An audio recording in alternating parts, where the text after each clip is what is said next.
What up? What up? What up? It is the Shark Cove episode 15. That's right. Not going to fuck it up like I did yesterday. I know what I typed. I actually almost typed the 15th, which it's not the 15th. It's the 23rd.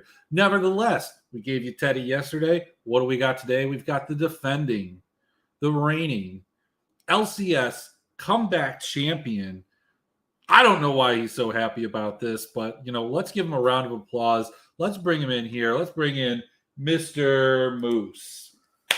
How you Let's doing? go, LCS comeback champion. I don't know really where your excitement for It's an inside joke with me and Gelati because I messaged Gelati the lineup and I was like, I'm gonna put this in as my single, like this dog shit right here, and it actually hits, and I win. And I'm like, dude, I can't believe I won with that. So like, I write, and everybody's like, just laughing at me because it's such a small tournament that it's like 23 entries, and I'm just laughing because it's so stupid. well, It was and for just me, like a for stupid me, I meme. took it a little personal. Okay, I took it a little personal because that under 30 win that they added fucking an hour later, it seemed like it knocked me into second. Okay, I had a tie for first. I had to go back and like because I went back at the end when they scored everything. I was like, no shit, they really did. They left the one tower. Good. I'm glad that they left that tower and we're all good. And then the under 30 one came in. I was like, shit, that seemed like a long game. Was that really under 30 minutes? Yeah, I was it like, I was seemed like, like a long game. it was like 28 minutes and 30 seconds. I was like, the irony of all of it is that if that game went longer, you could probably assume that they knocked down the tower. So one way or the other, you were going to get there. However, if the game went longer, the point distribution amongst the people in the stack may have been different. Who knows? Yeah, it would have been Um, different. Yeah. so who knows what would have happened? One of the two of us would have been there. It wasn't that big of a difference one way or the other. So Uh, I I hit the wasn't. sweet spot because my head-to-head opponent was playing Bwipo and Centauran, so I was rooting against them, not knowing that I was in it to win it with Bwipo in that lineup. So Mm, it was just funny enough to happen. Like it's just that sweet spot, where like one person doesn't score enough and the other person scores enough. Sure. I mean, a real sweet spot is just finding the winner take alls with King J in them. I'm telling you right now, man. That's the sweet spot. I'm kidding. I'm kidding. Sort of sometimes. Definitely. Sort of. Anyway, what a wacky slate we had last night. You guys officially crowned me after the first game. I watched that one in bed. Teddy got me out of bed. That's how excited I was about Teddy's game one performance. I wake up at 3:10. I'm like, all right, look, I've got a lot invested in KDF, and if KT wins this game or it's a snoozer, I can go back to sleep because it's just not going to matter. Kenny goes off like for 12. Just literally getting every last hit, hitting rockets across the map, just being involved in everything. Kin was on Gangplank, and that was fantastic because he's on the other side of the map, just dropping his alt for whatever reason. I can't think of the name of it, and getting kill participation. It was a beautiful game. I was like, okay, we're in a good spot. You dropped 60 in your ADC and your captain spot at 2%. You're in a good spot. I knew, though, in my heart that the boy Cream was not going to be able to bring me home. Now, after that first game, I saw a lot of people in the chat. Well, not a lot, like two or three. There's not a lot of people up at like 4:30 Eastern time or 1:30, whatever time it is over there. Doubting OMG, but I knew that they were live. Like they still had a shot. They came and dominated game two. Game three, everything was set up the way that you'd want. The LeBlanc was 3-0-1, like 7 minutes in, and then they just absolutely messed up the dive. And from there, it was just all downhill. I don't think Shanji's that guy, man. I just don't think he is. He had a good series to start the year. He played some good games on Rumble. He abused New. Who doesn't? But since then, it's just he hasn't been that guy. So OMG hasn't been that team either. So that's a whole nother realm there. So I went to bed. I think at that point T1 had like just smashed two. Not that they were chalk, but they had some chalky members. So people were playing them, and I knew that this was not going to be a good situation because all the people that played up, which was quite a few, had paired them with EDG. So I went back to bed. I awoke to seeing that not only was Victory 5 the winner of the first game, but they were up like 11-5 in the second game. And actually, T1 wasn't doing much. Like if Dam won, I think they had the Baron when I woke up, had been able to finish and then have another low scoring game and win. I think I would have held on to first place. As it stood, I held on to it all the way to the final update. Then I finished like 7th. I still was profitable, was able to propel myself into a couple winner take alls and put myself in a position for today. I know you were in second place in the Triumphant Warrior, which is now a 3-entry 10K to first. So that's pretty exciting. Let's We've got go. that back. That was the hype. I didn't care about winning. I wanted the 3 entry back. Really, the 4 entry. Do you remember? Didn't they have 4 entries before? If it was 4 entries, it would have to be 120 or more people. It was like 133 or something like that. Yeah, they typically won't let you have more than 3% of the total for a GPP like that. Total entries, and so that's kind of how that works. That was clean. I love that, but I had a question for you because I didn't check. I didn't get a chance to check. Did Guma outscore Teddy or did Teddy outscore Guma? I believe it was. I think Teddy still outscored. Hang on, let me. If it was Teddy, then like, had you done that swap, you could have taken down the main, right? Because the main was just a 4-3. No, Teddy was the highest scoring player in the slate. Yeah, so if you played Teddy captain instead of Guma captain and ran the same lineup, you would have been able to win 10K last night just by being a little bit different, which is what I like to do with my lineups. Kind of like you did with your Teddy OMG stack. Yeah, look, if they win that third game and they win it in the trajectory that they were on, I don't think anybody was catching me, not in the Triumphant Warrior, not in the other contests that I had, especially now that we know how the rest of it kind of turned out. But yeah, like Teddy's been just crazy. And look, I shared some stuff in the Discord a little bit after that game, I think, or maybe it was at some point. You can go search images from me in the Discord, and it just breaks down everything that was part of that kind of KF stack. You know, their kill participation, his kill share, how that game was projected for me, and why they profiled as a really good team.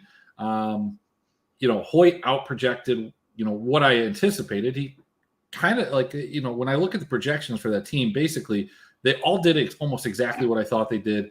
Elim, was short about 15 points, but just Teddy took them. Elim. Oh man, the problem. There was actually a tout site that we're all familiar with that, like, basically when the rankings came out, EDG was above T1.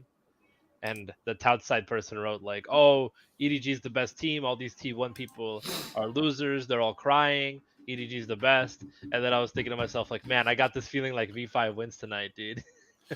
Yeah, I mean, and like the big thing was that I thought, we're not necessarily yes, we are in the business of picking the winners, but you're also picking the winners that are going to be optimal when they win. And that was kind of, that first game with T1, like I felt like if T1 beat Damwon, which I thought was likely, they were going to do so in fashion that was kind of similar to game 1. They were able to, win a game that was ugly in game 2, and that did limit their scores to some extent. But, if Victory 5 won, you were going to get kind of what you did. And in fact, I think that they were a little bit disappointing. Rookie only 78 on 100. On 100 projection. So yeah, I mean, I don't know why my nose always runs when I'm doing the show. Same thing. Difficult matchup for Rookie. Difficult matchup for Fodic. EDG is a good team. They just lost. That's all that is. They sometimes lose, and really it's V5 just impressing everybody, just consistently impressing people with their performances, and they do it in different ways. They're a team that kind of adapts to what they need to do to win, which is really cool. If they have to score big to win, they'll score big to win. If they'll perform. If they just need to perform macro wise, not take the fights that they usually take, they do that as well. It's just a really good veteran team. Like you really in those kind of spots, especially a spot like we have tonight, kind of like that. Kind of the same thing is like you got to trust the veterans, and if you trust the veterans, then they'll get you the points and they'll get you the win. Well, I mean, I don't know if I'm trusting the veterans. I don't know what veterans you're trusting. That's what it comes down to. So let's go ahead. Let's in. Take a look. Yeah. Let's take a gander at what we've got going on.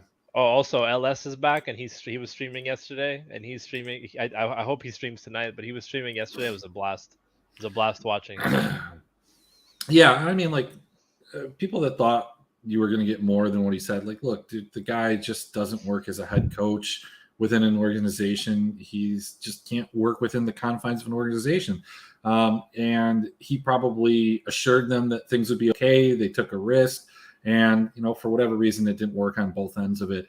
I just can't understand why people think that like this was like a Jack thing, like an ego thing. It's like an LS ego thing that he's not going to do what you're going to tell him to do.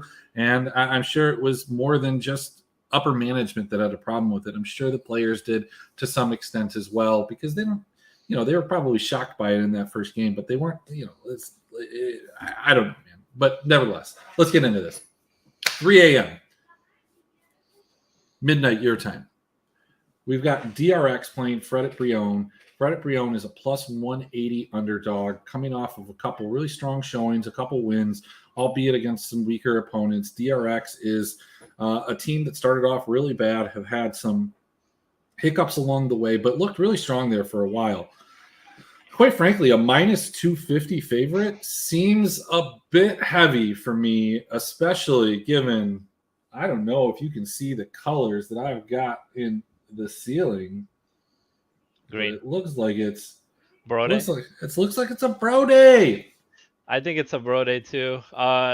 I mean, the thing is though, like bro is coming off of 3 pretty crappy performances, a bunch of losses. So you really have to kind of question whether or not they're going to be able to perform here. But the fact is that DRX are the team that they really play down or up to their opponents. And they're like RNG. They just play down or up to their opponents all the time. And in this case, I think this is a perfect spot to look at bro. But at the same time, if you're thinking about DFS or ownership wise, just ahead of which something we can talk about later, nobody will be on DRX. Nor do I like the way they perform, nor do I like the way they get kills. So it sucks because it's probably a great leverage spot to have DRX because I don't think people will be on them. But again, I don't think they're going to perform. So I don't think like bro's performances that you're referencing have been that bad. Look, they lost badly to DRX. They went through a streak of losing to Genji, Damwon, and DRX.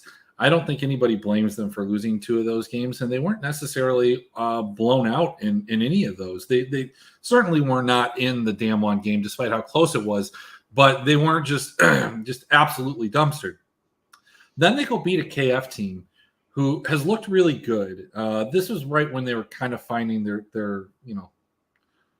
footing. They beat a Nongshim team that was. They didn't beat KF. They didn't beat KF. Do I have that wrong? I think you might have it wrong. They have it. They lost to KDF. They lost to Sandbox, and they lost to KT Roaster.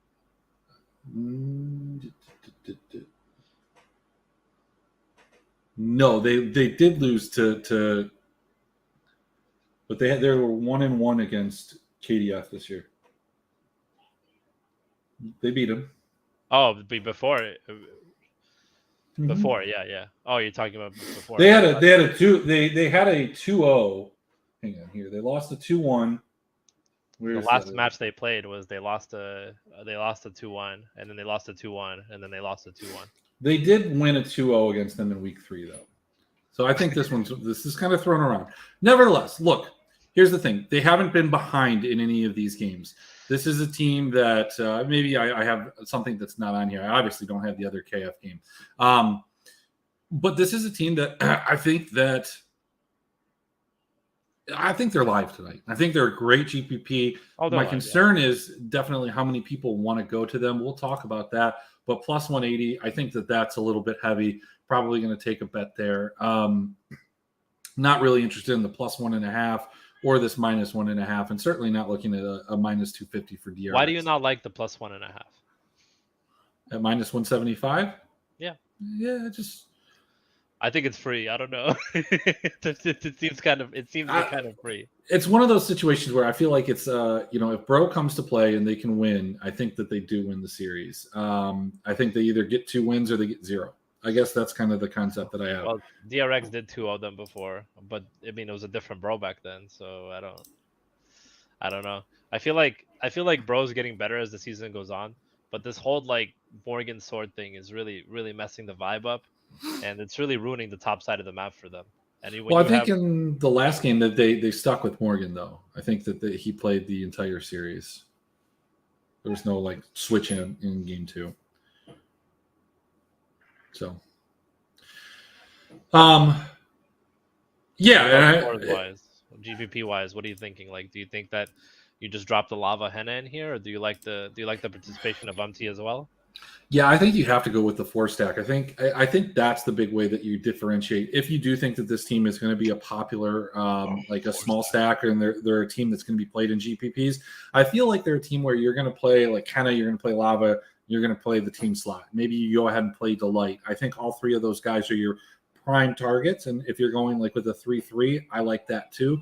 I think you can mix in Umpty, and if you're getting into those bigger GPPs, I think playing Morgan is, or Sword, if he ends up being announced as the starter, is going to give you some significant leverage over the field. People will avoid that position regardless of who's announced it, for good reason. They're more than likely to switch it out, but it will give you the leverage in the event that they don't. In the comments, EG Carney says DRX just played down to the HLE. Nice break will tune them up.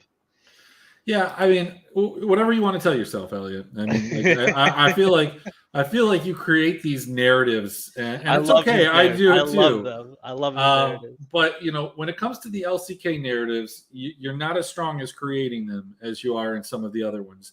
You're masterful in the LPL with your narratives, but your Damwon and DRX narratives have been quite disappointing. Let's just say that. They're just bad teams. They're just bad teams this year. That's all it is.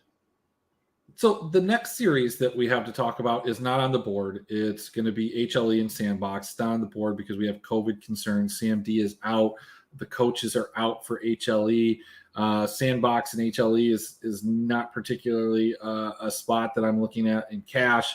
We'll talk about that, but it's obviously not on the board for being bet. So we're not going to talk about it in this segment here. What we will talk about is Team WE and BLG minus 700. BLG, massive favorites right here, minus 155 for the minus 1.5. I mean, I know you're not dropping 7 units to win 1, but are you putting 1.5 to grab one? No, I just can't. I think I have to. So wait. Let's stop for a second. You think this is free at minus 175? But you think this is not free at minus 155. Team WE, that might I remind you, Team WE is 1-7 with 4 map wins on the entire year. True. I mean, it's harder for me to bet minus numbers on minus 1.5 than minus numbers on plus 1.5 for sure. Just theoretically speaking, as a bettor, but. I mean, in this space, I think if you do take a bet, you do take the minus 155 and just run with it because WE are so bad, and there's just no shark play with them. There's nothing there. The team has just not came together at all, and I don't think they're gonna come together at all. And I don't know if they're gonna be able to perform whatsoever this year. And it's unfortunate because I really like Bishang. I really like Shanks. But this team has just absolutely betrayed everybody with giving them a chance to play the game or to just be involved in any sort of aspect of the game. The minus 700 is the correct. The minus 155 is correct. I think it's spot on.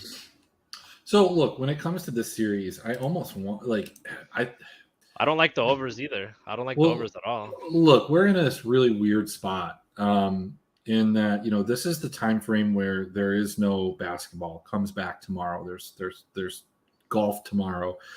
And we have all these upsets. There are a lot of people that don't normally play that have probably played or have dipped their toes into it or dipped back into it. And I think it's bad sometimes when the dogs win for them because I think they're playing favorites. And I want them to be here long term, so we can take their money. If you're one of those people and you're watching, you're not one of those people because you're watching. You get it? We're all sharp here. We're sharks. That's the point. If you're a fish, you become a shark. Even my guy yesterday, Johnny Danger, he turned a profit on his 10 lineups.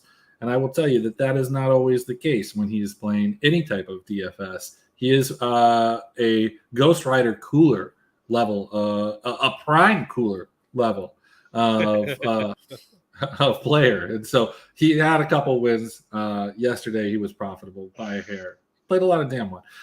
Look, I have a hard time. I'm probably going to have a little bit of WE.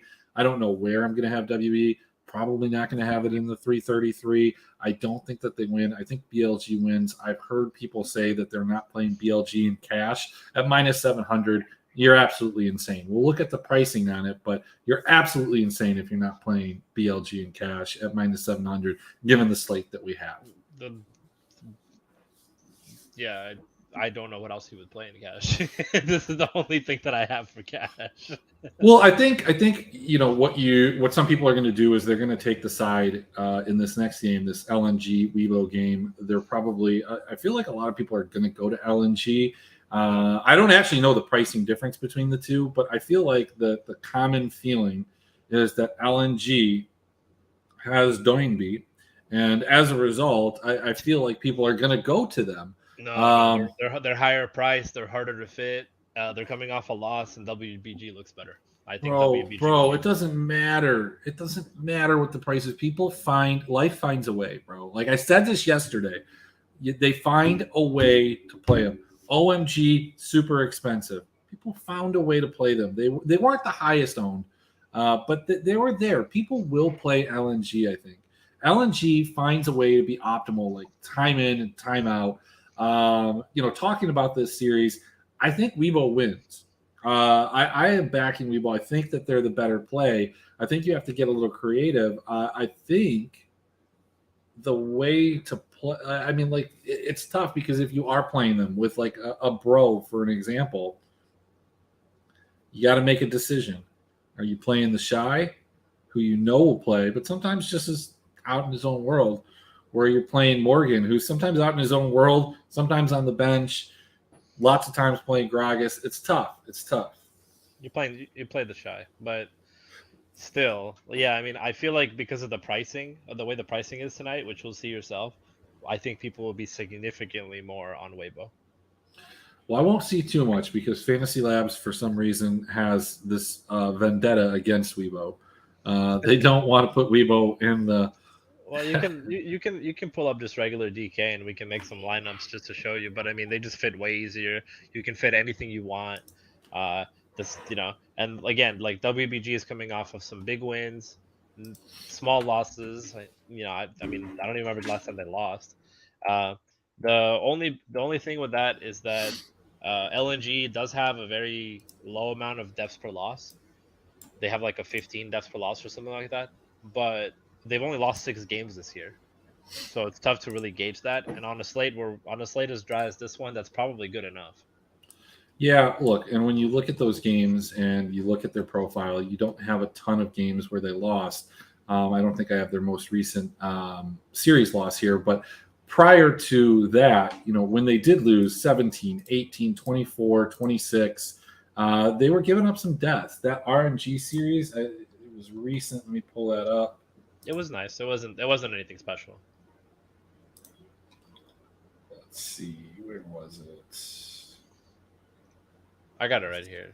They gave up. Wait, no, I clicked the wrong team. My bad. So weird seeing the old LNG icon on Google. 18 and 3, 16 and 19. Yeah, which is like plenty. Like on tonight's slate, that's like that. Those are good numbers. Yeah, absolutely. So let's go ahead and plug these in. 3, 10, 16. So what was it? 3 and 19. Yeah. So going back to the other game, I think if you have the cojones to play WE tonight, I don't think anybody will be on them. But I mean, okay, so I'm working on this theory. Like I have this hypothesis going on where BLG brings out the best in teams. For some reason, they bring out like really good performances from teams, and I don't know why. But like if you look at what IG did to them, and I mean, I don't know, they kind of crushed anyone's legends. But like if you think about like the Invictus match, the RNG match, the LNG match. Those teams like played really really well against them, and they tried to play well against them. So I'll put it this way: if WE somehow wins tonight, they're the nuts. Period. But they have to win. They're still huge. Plus 400 probably should be higher dogs. Um, and that's about it. The next match, yeah, more significantly more interesting. Um, but yeah, I really, based on what I'm seeing on the pricing that's in front of you, I really don't think that people will be on LNG, and it's difficult to get LNG involved. You can't fit you can't fit 4 BLG with carries. You have to use junglers and stuff like that. So I don't think people have a problem doing that, though. Sure, you can. Look at that. that's what I have. But you can only fit 3 BLG.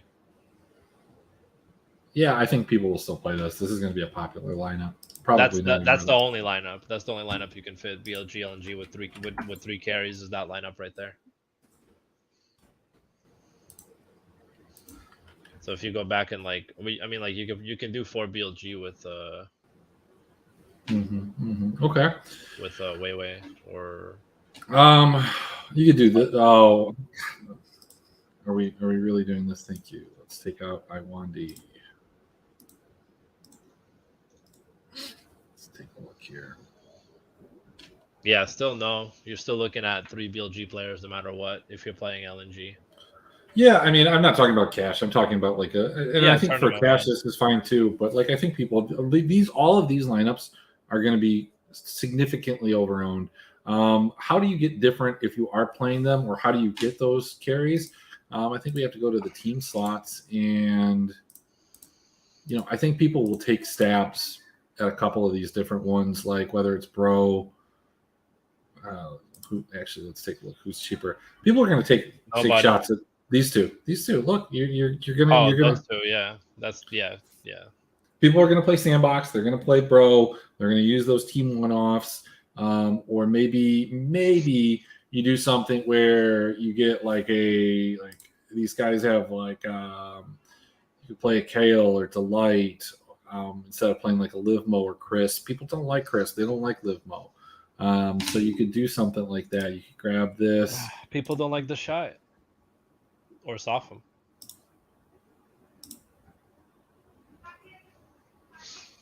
What are you doing? What are you doing, sir? I'm making lineups. Look at that. That's a beautiful lineup. That's a GPP. That's different. Let me try to help you out here. Let's see. Using help you out. Fantasy Cruncher tool here, sir. Take away the junglers. Yeah, you could do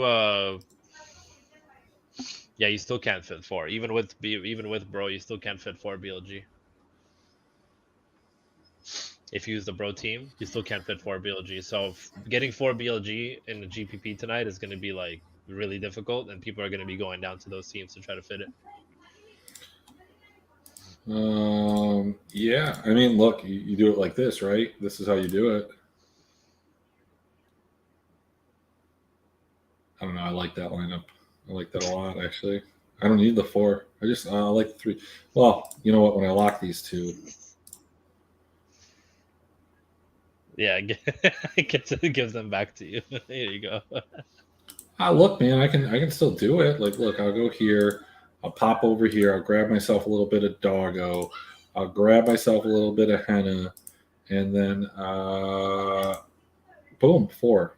You don't think people are going to play that? You're crazy. People are going to play that. It's going to be one of the most popular lineups tomorrow. Oh, 100%, yeah. Fits perfectly. I was thinking more so just like using a one-off from Bro, but you can't fit anybody, so. Oh well. You do something like this, right? Beautiful. Insane. So now that we're looking at that, what do you think about Sandbox? I think you could take either side. I think that's a complete. I don't have a lean one way or the other. I don't necessarily know if either of those teams are going to be super optimal. I mean, outside of the fact that like one of them has to win, and Yeah, somebody's got to draw the straw. I think because of the absence of Sandy, I think if Hanwha Life does win, I think it'll come down to the jungler and the mid laner, like really performing. I think you're gonna need Karis to have a big game. You're gonna need Vista to have a big game. So yeah, you're gonna have to figure out how to fit that. you can't fit But it like this. that and they're still expensive. They're more expensive than their LSB counterparts. So I see lower ownage there as well. Yeah. It's a difficult night for figuring out how to fit the more expensive pieces of the LCK because they're just not good at that. So what can we do here? Nada. Well, let's go to. Doggo's the most expensive player on the slate. Fogo's the most expensive player on the slate. No Sam D. No backup AD carry. Thank you, Draftkings. Well, I mean, I don't even know who it is. So, like, why would DraftKings know who it is? Fantasy Labs certainly isn't going to know who it is. Yeah, you would be. I'm seeing some. I'm seeing jungle captain realities. You know. Yeah, I mean, I think that's what you're going to end up playing in cash, and I think that's okay. I think it's okay to even play that winner take alls. Nathan might disagree with me, but I don't care. I think cash is impossible tonight. This is the hardest cash slate I've seen because it's like you fit BLG no problem, but like who do you pair them with? That's really the hard part. I mean, in heads up, I think you're Piosik captain. I mean, that's what you're doing.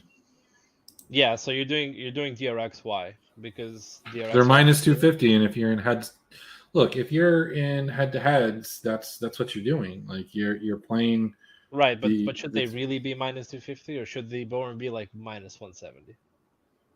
Okay, they're still the second highest favorite. Like, other people are going to play Weibo or they're going to play LNG. They're going to try and fit those teams in. And here's the thing: long term, you might lose tonight, but if you're playing two heavy favorites against somebody that's playing, a coin flip, they're flipping coins. They're going to be completely wrong half the time. I don't know. Most of my heads up, I have a feeling they're going to have 3 or 4 different teams. Not me personally, the people that I'm playing, just based on the avatar next to their name and the fact that I know exactly who they are and have targeted them as Yeah, such. So I think this is such a tough cash slate because of that. Because we know how to build cash lineups, and tonight is not a night where you can easily look at the slate and say, "Hey, I know exactly what I want my cash lineup to be." You have to pick sides, so you have to flip coins. So you have to play their game. When you play their game, you might lose. I don't think you have to. I think you can take one of these safe lineups. You can play that in cash, and then look, you go get some bro exposure on the other side of things. Like you play bro in GPP, you pay DRX in cash, and then you just let it kind of land where it will. So you're flipping, is what you're trying to say. Oh, I'm flipping. I'm not flipping my cash game. I'm flipping. My both. I'm hedging. I'm hedging myself. I Like gotcha. you're playing cash differently than you're playing GPP. It's just such an awkward night to have a 3 entry, a 3-3 tournament. It would have been great last night. There were so many options. There were so many possibilities that we could have played. Yeah, I mean, I would have won last night if I had one more entry. 100%. 100%. It would have been another. It would have been another KDF.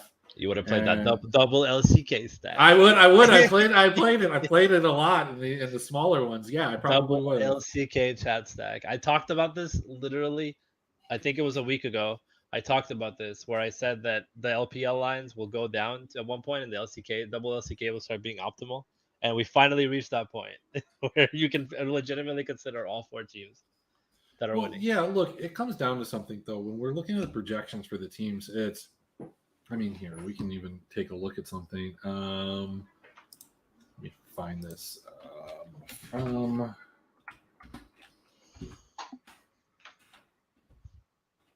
Bad takes bias.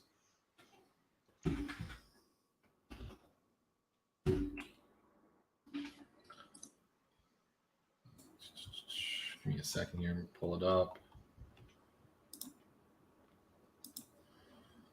Bring this over. Oh, that's not the right screen. That's not what I wanted to bring over.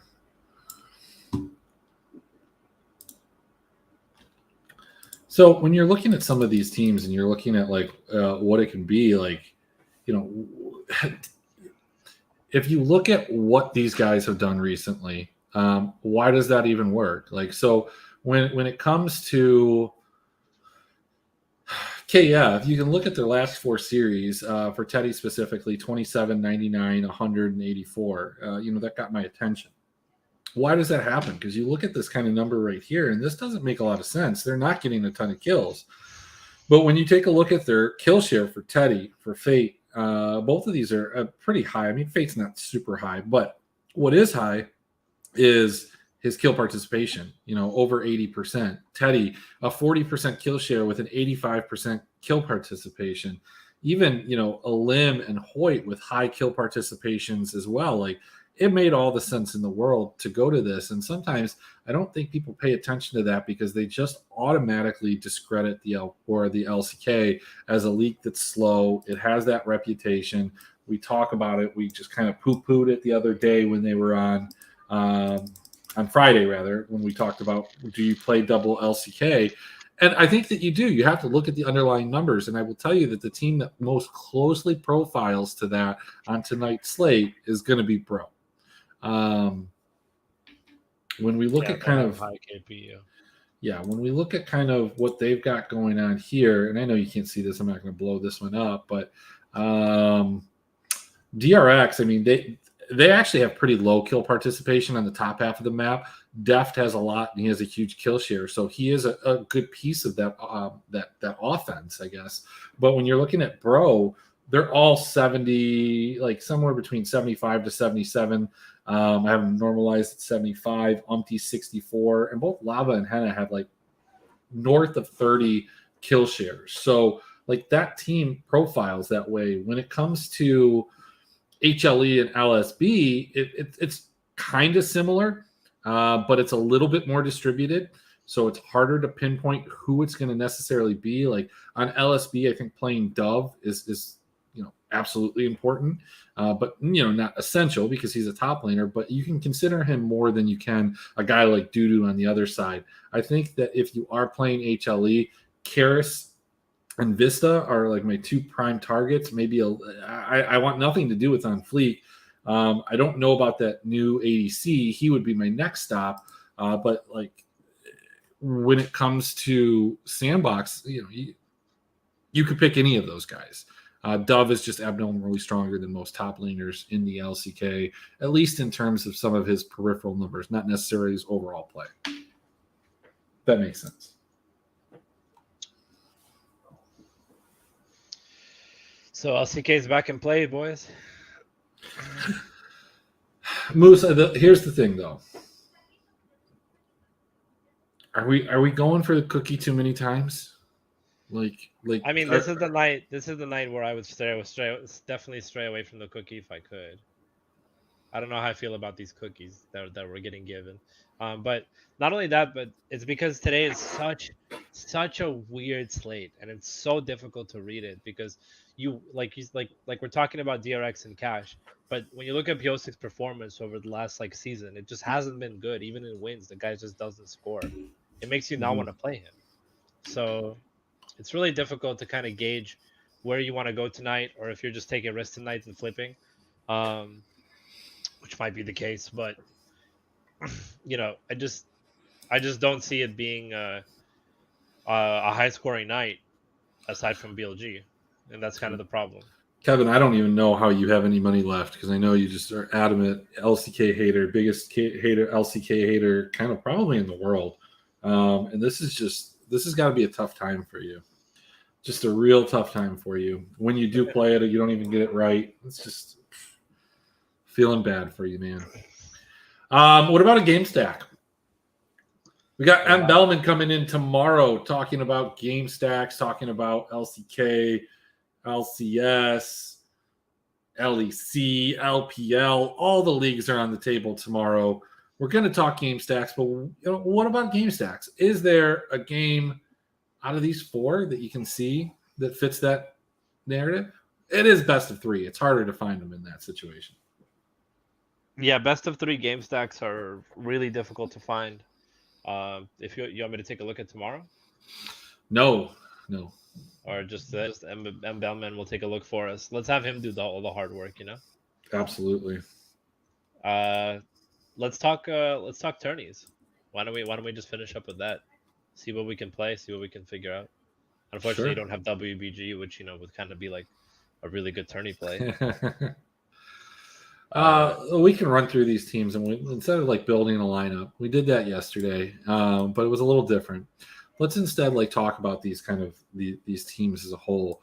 When it comes to Frederick Brion, if you're going to play them, and I think that you are, I don't even know who the hell Raptor is, but that's a cool ass name. I like him. I want to play him. Why do we have Raptor but we don't have Sword? Okay. Oh man. I think Henna and Lava are going to be the most over-owned players on this team, probably coming in somewhere, what would you say, like 10 to 15% in high stakes, maybe a little bit less in lower stakes, or do you think that they're going to be higher than that? Henna, Lava, and Umti for sure.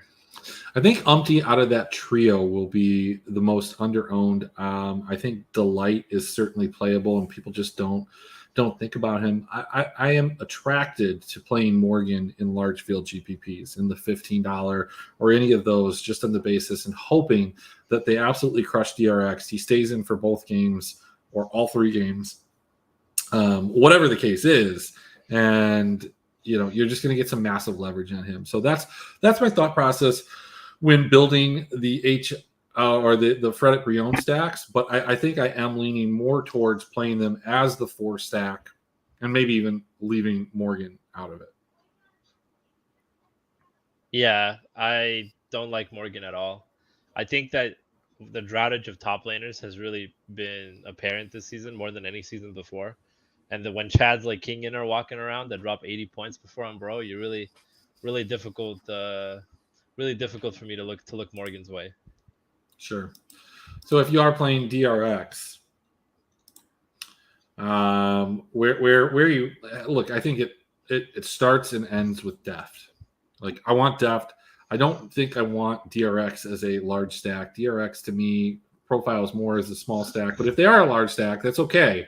I'm definitely captaining Deft at that point. This is an ADC series, but when it comes to Frederick Brion, I can probably get away with putting Lava as my number 1 guy. But when it comes to DRX, this team plays around Deft 100%.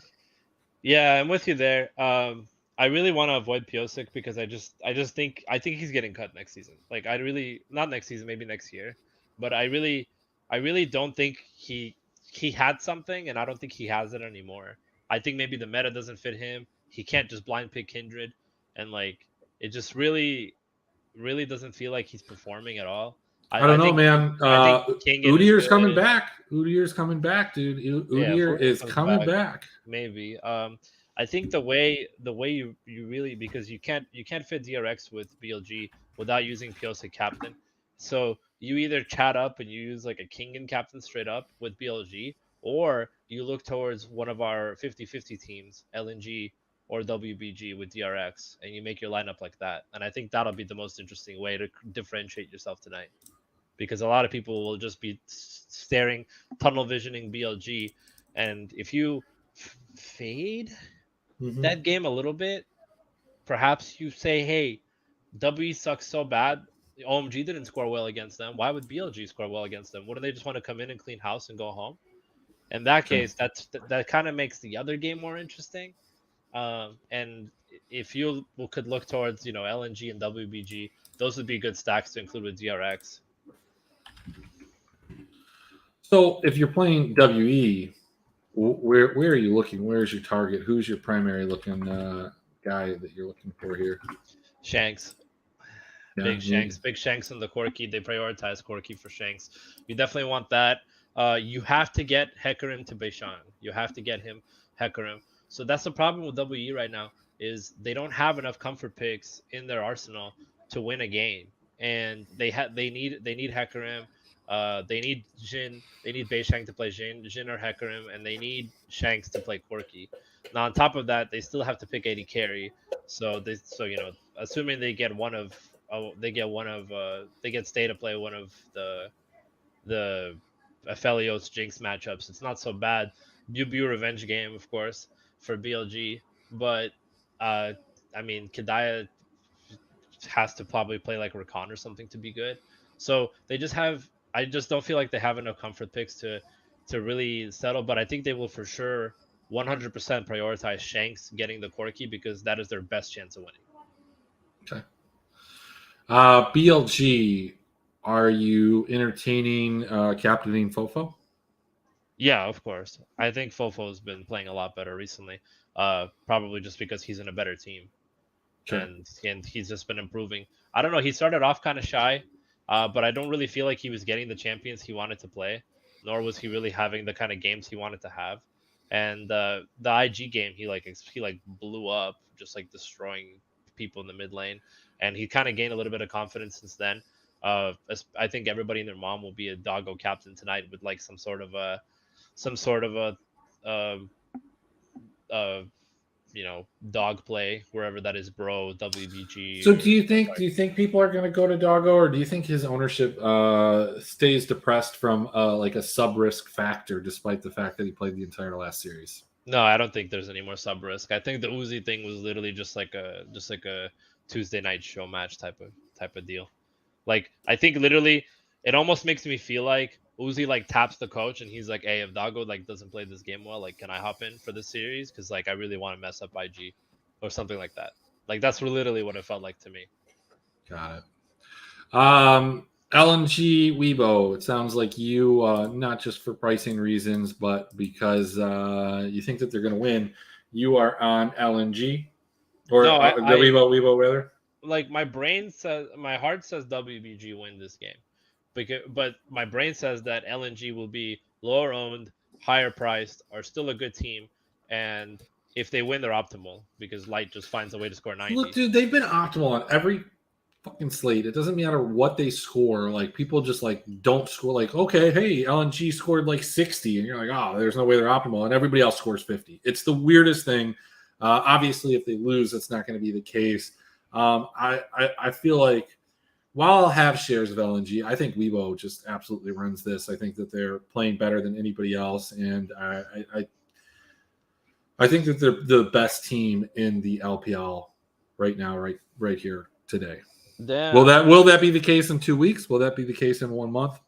I don't know, but I think they are right now. People will definitely be prioritizing for BLG tonight if they can fit it with Weibo. So if you want to differentiate yourself, you could look Angel's way or you could look for Weibo's way with one of those top support people and hoping that they do something. But top has been a really weird position where 70 points is enough to get you a win, so if you can get 70 points out of Ale or the Shy, you're really having a good day. Yeah, look here, D-Mort said it earlier that people don't want to play the Shy or SOFM. So I think that you can actually go ahead and play SOFM in your stacks and just be different that way. I mean, people are going to include him, but he's really easy to get out of there. If you include both him and the Shy as kind of, it's weird. Here's the thing, man. Like when it comes down to like Weibo and Weibo being a large stack, people don't have any problem playing Hung Feng at all. People don't have a ton of problems playing Angel, but you know that you, me, everybody, your hand starts to shake just a little bit when it hovers the Shy. You're like, I don't know. Like, am I getting 40 points? Am I getting 80? Is it like, am I getting rich or am I getting breathe? I don't know. Yeah.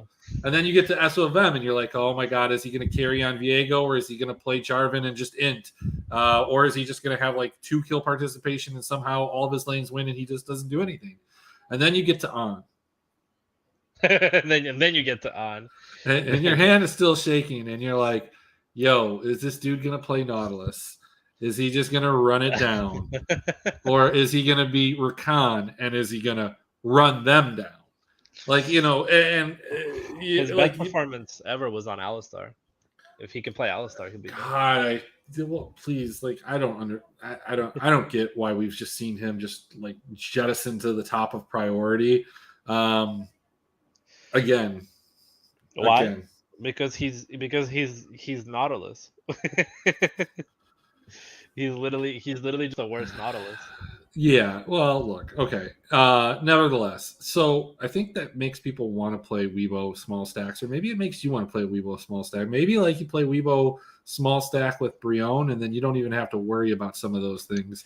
Oof, you're hurting my soul. Weibo small stack with Brion just sounds nasty. It does. But you know what? I was kicking myself for not playing more KF yesterday, and you know, trying to jam in OMG. Last game of the day, the game that you know, inevitably we will be watching and sweating out and hoping. You won't be. You'll be sleeping. I'll be awake in my morning, possibly driving while watching this game for only a short period of time. You know, I have to take my wife to work. But Sandbox HLE, like this. Here's the thing: if you fade this game, you're hoping it's like 15-6 and 15-6. The worst thing that can happen to you if you're not playing this game, or if you're in the lead in the GPP, and this is the last game that's on, is you see Sandbox. They've got 12 kills. The tier 2 towers are still up. There's 2 dragons apiece, and you're like, shit, they're going to get like 19, 20, maybe 21 kills, aren't they? And that's going to happen.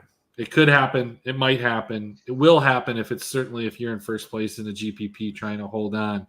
And then what you'll see is all the sand sharks just kind of jettisoning all the way up, climbing on top of you ring by ring until you are no longer in any level of caching that you're happy with. You're simply there at the min cache.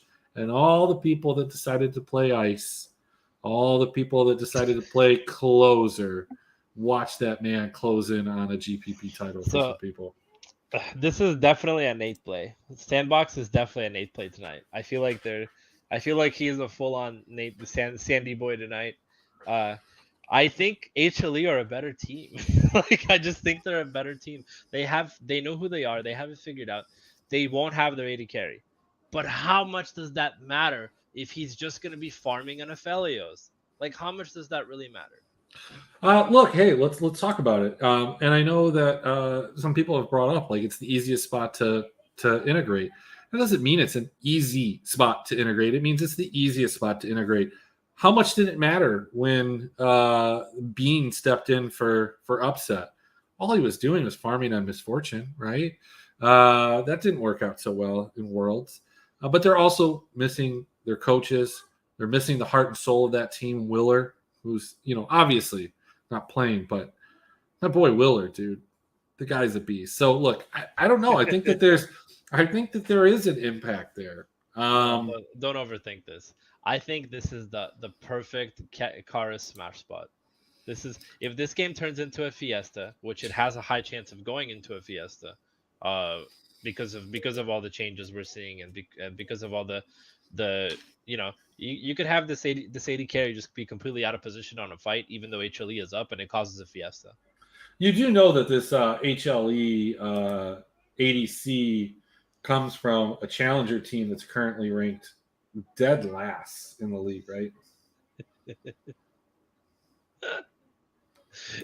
looks like OnFleek has his work cut out for him, but Vista's good, man. Vista's a good support, man. Like, yeah, dude. They're 6-16. To give you an idea, we saw the Nongshim, whatever his name was, right? Vista. Well, it wasn't Vista. It's like Vislo or what is Sandy boys. What's the dude from Nongshim? What's his name? Vital. So our boy Vital, Sylvie, Fiesta, DN, Blessing. They come from a team that is actually better than this Challengers HLE team, who have lost 3 in a row. They're 6-16. I think that their wins have come against the top-ranked Damwon team, almost, a bad Brion team, and a KT team that's also ranked pretty well. I mean, maybe they've recently done it. This dude is, let's take a look at, who is this dude? I mean, let's find out what his name is. Let's see who we're besmirching here. Is it Cheoni? think it might be Cheoni, or it could be Lure. It could be one of these dudes. Lure is a temporary substitute, so it's a guy named Cheoni. Yes. I'd love to hear Nate's take on this. Or maybe it's not. Let's see. Bro, they could bring anybody in. They could literally bring anybody, man. they could play anyone. Bro, HLE loses tonight. I'm saying it. I'm calling it. I'm gonna play some Sand Sharks. What is the highest kill total that Sandbox has scored? What do we need them to do? We need them to get like 17 kills a pop? How dare you? Don't you ever say ADCs don't matter. They are the carry. They matter. All positions matter. They do. They do. We're not here to discriminate on positions. But we will discriminate on the people that play the positions if they suck. And I think that this guy sucks in the grand scheme of things. So I'm calling it. Brion wins. BLG wins. Weibo wins. We got Sandbox winning. We got 3 dogs winning again tonight. What do you got? What do you got? Close us out. All right. Okay. BLG wins. WBG wins. Sandbox 2-1. DRX 2-1. All right, guys. So, based off of everything that you've heard, get those LNG WE lineups in there. Grab a couple of those just to hedge. You don't know, is this, the Shark Cove where the sharks are on, or is this the Cove where, we're just swimming in the water. We don't have a care in the world. We're beaching ourselves. That's it. Hey, look, tomorrow we've got myself, we've got Moose, we've got his cat, we've got M. Bellman, we might have Harvey. I haven't asked him. We should. And then we're going to have Nathan and probably one or both of his dogs on the show tomorrow. We're going to talk all the different slates. It's going to be a long show. It's going to be a heavy show. We've got a lot to go over.